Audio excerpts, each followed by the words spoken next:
بریلی سے جب میری واپسی تھی اور میں پلٹ رہا تھا تو میں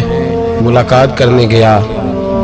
میری طبیعت میں یہ رانائی تھی کہ خدا خیر کرے، میں پلٹ رہا ہوں۔ میں ملاقات کر کے جب واپس باہر آ گیا، میرے ساتھ ایک شخص تھا تو مجھے پھر بلایا، اور جب میں دوبارہ اندر گیا تو مجھے اپنی جیب سے کچھ روپے نکال کے دیے، فرمانے لگے یہ خرچ ہے آنے جانے کا اور کبھی محسوس نہ کرنا۔ مجھے وہ سب لوگوں کے بیچ میں دیتے تو میرے لیے اعزاز تھا، لیکن میرے جیسے غریب کو نوازنا بھی اور اس کی عزت کا بھی خیال کرنا، یہ مقام، یہ رنگ، میرے پاس کروڑوں باتیں ہیں، بلکہ میں صاف کہوں گا کہ انہی کی محفل سوارتا ہوں۔ چراغ میرا ہے رات ان کی، میں انہی کے مطلب کی کہہ رہا ہوں، زبان میری ہے بات ان کی۔ لوگ اپنے ابے کی گدی پہ بیٹھ کے بڑے لوگ ہوتے ہیں، لیکن میں نے بتایا کہ میرے ابا جی کسان تھے، کسی بڑی گدی سے تعلق نہیں، میں کسی جماعت میں کبھی نہیں گیا، کوئی سہارا نہیں لیا۔ مسجد بھی وہ ہے جہاں جب میں آیا تھا تو 3 لوگ نماز کے لیے ہوتے تھے تو کبھی تیسرا ڈھونڈنا پڑتا تھا۔ جتنے جلوے، جتنی رانائیاں، جتنا حسن، جتنی تازگیاں، اور میرے عزیزوں کے چہروں پر یہ جو نورانیت کا حسن آپ کو نظر آتا ہے نا، یہ میرے حضرت کی ہونٹ سے نکلی ہوئی صرف ایک دعا کا صدقہ ہے، صرف ایک دعا کا صدقہ ہے، صرف ایک دعا کا صدقہ۔ دوستو، دیانتداری سے کہتا ہوں، مسجد میں بیٹھا ہوں اس وقت، اگر وہ والی سیرت جو کتابوں میں ہم ولیوں کی پڑھتے ہیں وہ اگر کسی شخص میں پائی جاتی ہے تو وہ میرے شیخ میں پائی جاتی ہے، میرے حضرت میں۔ ابھی آپ جب آئے، لوگ کہتے ہیں آپ کی آخری ملاقات کب ہوئی، تو میں کہتا ہوں آخری ہوئی نہیں، کبھی نہ کبھی ہوگی۔ یہ کیسے ہو سکتا ہے؟ مالی دا کم پانی دینا، پھل پکے ہون یا کچے، پیر مریداں دے سر تے رہندا ہے، وہ جھوٹے ہون یا سچے۔ ہماری تو ملاقات آخری کیا، ہم تو جنت میں بھی کٹھے رہیں گے،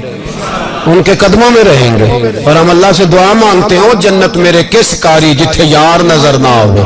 او دوزخ میں لکھ بہشتاں جتھے سونا آوے جاوے، تو وہاں بھی کٹھے ہوں گے۔ میں ابھی آخری دفعہ جب گیا تو یہ عزیزم ابرار بھی میرے ساتھ تھے، اجازت ہی 2 لوگوں کو ملی وہاں تک جانے کی، آپ کراچی تشریف فرماتے، تو میرے ساتھ تھے۔ 2 گھنٹے ہم بیٹھے رہے، بے خبر ہو جو غلاموں سے واقعہ کیا، 6 7 8 گھنٹے انتظار کرنا پڑا، شکن بھی نہیں آیا۔ نکاح جی کہتے ہیں اسے بٹھاؤ بٹھاؤ، تو بندہ کسی جگہ کا اپنے آپ کو کتا بھی کہے تو کتے تو بیچارے ساری دیہڑی باہر بھی نوکری کر جاتے ہیں، یہ بھی نہیں کہتے میں نے اندر آنا ہے، وہ تو کبھی کہتے ہی نہیں۔ انہوں نے کبھی کہا ہے بندہ سگ بھی کہلائے اور پھر وہ ڈیوٹی بھی اور طرح کی کرے، نوابوں جیسی ڈیوٹی کرنا اور بات درویشی اور غلامی کی کرنا، یہ کیسے؟ 2 باتیں تو نہیں ہوتی، بات تو ایک ہوتی ہے۔ جڑیاں خسماں دی وچ عذاب وسن، بھاگ جاگ جاندے ہو نہ گولیاں دے۔ کئی گھنٹے انتظار کیا تو کئی لوگ آئے، حضرت کب آئیں گے، چلے گئے، کئی آئے تو آئے ایک مولانا بوڑھے بیٹھے تھے، مولانا اسرائیل ان کا نام تھا، تو مجھے کہنے لگے مولانا آپ نے نہیں جانا؟ میں نے کہا جی ہم نے کہاں جانا ہے، ہم تو یہاں رہنے کے لیے آئے ہیں۔ جب ان کی 1-2 شخص نے تھوڑی سی میرے اوپر تنقید کی نظر بھی ڈالی کہ یہ کب سے آیا ہے، تو کچھ ہوتا تو ملاقات نہ ہوتی، اور ہم ہیں بھی نہیں، ہم کچھ بھی نہیں، ہمارا تو 4تھے درجے کے نوکروں میں نام آ جائے تو بڑی بات ہے۔ 4تھے درجے کے نوکروں کو بھی کس میں ہوتی ہے نا، ایک سیکٹری ہوتا ہے، ایک چوکیدار ہوتا ہے، ان کے پاس بھی چابیاں وابیاں ہوتی ہیں، ایک بار والا ہوتا ہے، ایک 4تھے 5ویں درجے کا نوکر ہوتا ہے جس کو کبھی کبھی بتایا جاتا ہے چل گاڑی دھو دے، چل تو آجا۔ ہم تو 4تھے درجے کے نوکر بننے کو بھی بھائی بڑے تیار ہیں اور ایمانداری سے تیار ہیں، وہ رکھ لے بس مہربانی۔ تو حضرت بیٹھے رہے، دیر ہو گئی، تھک جاتا ہوں، تھک گیا، بات آگے نکل گئی۔ اب بیٹھے تھے تو تنہائی تھی، مجمع ہوا نا، جب مجمع بار محفل پہ حضرت ہمیں نہیں ملے، بار سیدھے مجلس پہ کئی سالوں کے بعد ملاقات ہوئی، چر ہویا میں نو ترلے لیندے کدی موڑ میرے ول واگاں، خواب میری ایک وار جہاں میں ساری عمر نہ جاگاں۔ دیر ہو گئی، میں بڑا ترسا ہوا بیٹھا تھا، کئی گھنٹے بیت گئے، بیٹھے رہے، مرضی ہے نا جی، یہی رس بولے تھے وہ دی مہربانی۔ تو دیر کے بعد جب وہاں پہنچے نا اسٹیج پہ سامنے حضرت کے پاس، حضرت سٹیج پہ آ گئے تو میری طبیعت ہے کہ میں جب اپنے شیخ کے پاس بیٹھتا تھا تو سب سے پیچھے بیٹھنے کی کوشش کرتا تھا، اس لیے کہ بڑھ بڑھ کے آگے ہونا کمال نہیں، کو پکڑ کے آگے کرے تو پھر بھی تھوڑی سی نوکری قبول ہونے کی بات سمجھو۔ پیچھے بیٹھ گئے ہم لوگ، میں بھی اور ابرار بھی، ہم پیچھے بیٹھ گئے۔ وہاں علماء اور مشائخ کا ڈھیر لگا ہوا تھا، حضرت کی نظر بظاہر خاصی کمزور ہے، لیکن جب بیٹھے تو یہ میرے ساتھ موجود تھے، آپ گواہی لے سکتے ہیں، حضرت نے فوراً نقیب محفل سے کہا کہ وہ پیچھے بیٹھا اسے تو آگے بلاؤ۔ اور میں جب اٹھا نا تو آپ یقین کریں میرا دل کرتا تھا پھاڑ ڈالوں کپڑے، اور میں یہاں لوگوں کو بتاؤں کہ بے خبر ہو جو غلاموں سے وہ آقا کیا ہے۔ ہم لوگ آگے گئے اور جب میں اسٹیج پہ ان کے قدموں میں بیٹھا تو مجھے کہنے لگے بچے کو بھی بلاؤ جس کو ساتھ لائے ہو۔ اور جب میں بیٹھا، ایمانداری کی بات ہے، میں نے سلام لی کان میں نے کہا حضور طبیعت کیسی ہے؟ فرمانے لگے تو جب سے آیا ہے مجھے تب سے پتا ہے تو بیٹھا ہے، تو جب سے آیا ہے مجھے تب سے پتا ہے، اب کل واپس چلے جانا اور جا کے وہاں دین کی نوکری کرنا، تو جب سے آیا ہے مجھے تب سے۔ مجھے فرمانے لگے کہ تو جب سے آیا ہے نا مجھے تب سے پتا ہے، جاؤ نوکری کرو۔ اور ایک جملہ کبھی نہیں بھولتا، فرمانے لگے میں تو تمہارے ساتھ ہی ہوتا ہوں، بس بات ختم ہو گئی، معاملات حل ہو گئے۔ باتیں بڑی ہیں، جو کروں تو کیا کروں، کہو تو راز حیات کہہ دوں، حقیقت کائنات کہہ دوں، وہ بات کہہ دوں جو پتھروں کے دلوں کو بھی پاش پاش کر دے۔ مجھے ایک شخص کہنے لگا ہر اسٹیج پہ چھائے ہوئے نظر آتے ہو۔ میں نے کہا کیا کروں، سب سے پیچھے بیٹھا ہوتا ہوں، سب سے پیچھے، لیکن وقت کا غوث اٹھا کے جس کو اسٹیج پہ بٹھائے اسے پیچھے کون بٹھا سکتا ہے؟ ہم وہ گڑیاں گڈیاں اب پہ اڈیاں، ہم نے ان کی زندگی میں رانائی دیکھی ہے، غریب پروری دیکھی ہے۔ میں اتنا بڑا نذرانہ نہیں کبھی ان کو دے سکا، میں کسان کا بیٹا ہوں، میں تو ابھی 9th کلاس میں تھا، میرے ابا جی پردہ کر گئے تھے، میں نے بڑی غربت میں وقت گزارا ہے، لیکن مجھے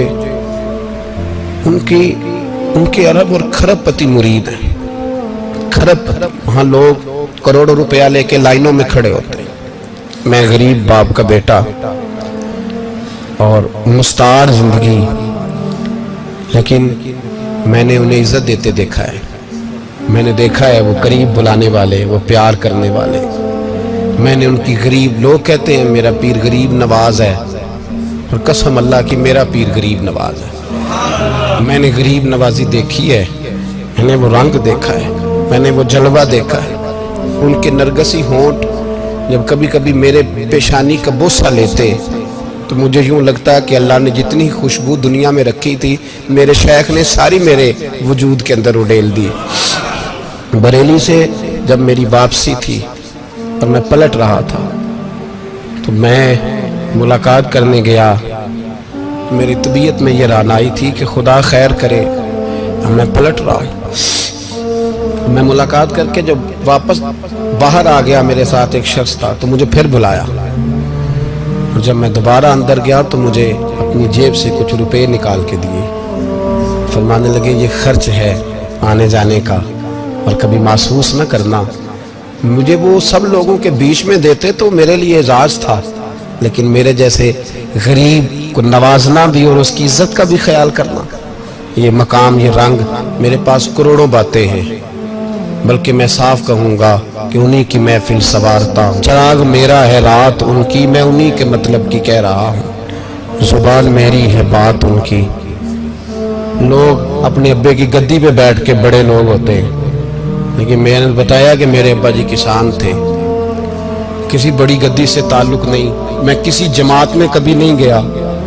کوئی سہارا نہیں لیا، مسجد بھی وہ ہے جہاں جب میں آیا تھا تو 3 لوگ نماز کے لیے ہوتے تھے تو کبھی تیسرا ڈھونڈنا پڑتا تھا۔ جتنے جلوے، جتنی رانائیاں، جتنا حسن، جتنی تازگیاں، اور میرے عزیزوں کے چہروں پر یہ جو نورانیت کا حسن آپ کو نظر آتا ہے نا،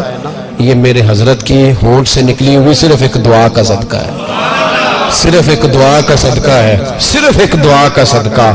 تو بھائی وہ کبھی کبھی یہ شعر پڑھتے ہیں نا میرے عزیز، تو وہ میرے لیے پڑھتے ہیں، میرے لیے شعر پڑھتے ہیں کہ جے کر سائیں وسون کچجیاں نو پھر کیڑا مائی دا لال اجاڑ سکدا ہے، جے کر سائیں وسون